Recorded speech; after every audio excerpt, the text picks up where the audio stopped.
le prince Harry a réalisé des records de vente historiques avec Spare, paru début janvier.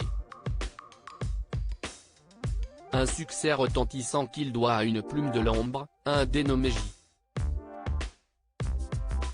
R. Moiringer, véritable auteur de l'ouvrage.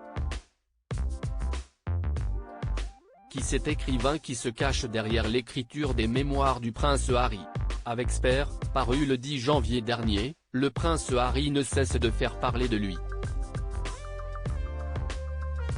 De son hommage à sa mère Lady Diana, en passant par ses relations conflictuelles avec son père le roi Charles III et son épouse Camilla Parker Bowles, jusqu'aux révélations de ses nombreuses discordes avec le prince William, l'exilé de la famille royale promettait de dévoiler son histoire sans concession. Alors que ces mémoires s'apparentaient à une bombe larguée sur Buckingham Palace, elles ont notamment eu pour effet de faire exploser le compte en banque du petit-fils de la défunte souveraine à coups de millions d'euros de recettes. Si l'ouvrage est rapidement entré dans l'histoire grâce à ses records de vente et place ainsi l'époux de Meghan Markle sous le feu des projecteurs, ce succès fulgurant, s'y est avant tout à un écrivain de l'ombre qui le doit. Comme nombre de personnalités publiques avant lui, le père d'Archie et Lilibet s'est en effet appuyé sur un écrivain fantôme, aussi nommé prête-plume, pour rédiger le suppléant, un certain J. R. Moiringer, qui est l'auteur à l'origine des mémoires du prince Harry.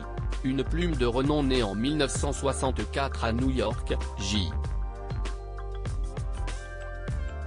R. Moiringer est un ancien journaliste et auteur dont le CV pourrait faire pâlir les apprentis écrivains. Diplômé de l'université de Yale, l'auteur débute sa carrière au sein du New York Times à la fin des années 1980 avant de rejoindre le Los Angeles Times. C'est avec le média californien qu'il connaît ses premiers succès. En mai 1997, il publie un article sur Bob Satterfield, un ancien boxeur devenu sans-abri, adapté à l'écran avec le long-métrage Renaissance d'un champion, incarné par les acteurs Josh Hartnett et Samuel L. Jackson. En lice pour le prestigieux prix Pulitzer en 1998, il le décroche 2 ans plus tard pour un papier intitulé Crossing Over, traversé en français, traitant d'une communauté descendante d'esclaves isolés en Alabama, dont le quotidien se voit affecté par un projet de ferry. Outre son activité journalistique sur la côte ouest, il se lance dans l'écriture de romans. En 2005, l'auteur signe l'autobiographie The Tender Bar, relatant son enfance modeste dans l'état de New York où, fils d'un DJ qui a rapidement pris la tangente, il grandit élevé par une mère célibataire et trouve refuge dans le bar de son oncle. Salué par la critique, le livre est adapté à l'écran par George Clooney en 2021 dans le film éponyme qui met en vedette Ben Affleck.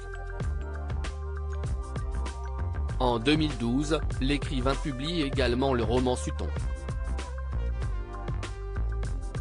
Outre les romans qui portent son nom, il se cache à plusieurs reprises derrière des ouvrages de personnalités, Open, l'autobiographie du tennisman américain Andre Agassi sortie en 2009 et L'Art de la Victoire, l'autobiographie du milliardaire américain et cofondateur de Nike, Phil Knight, parue en 2016.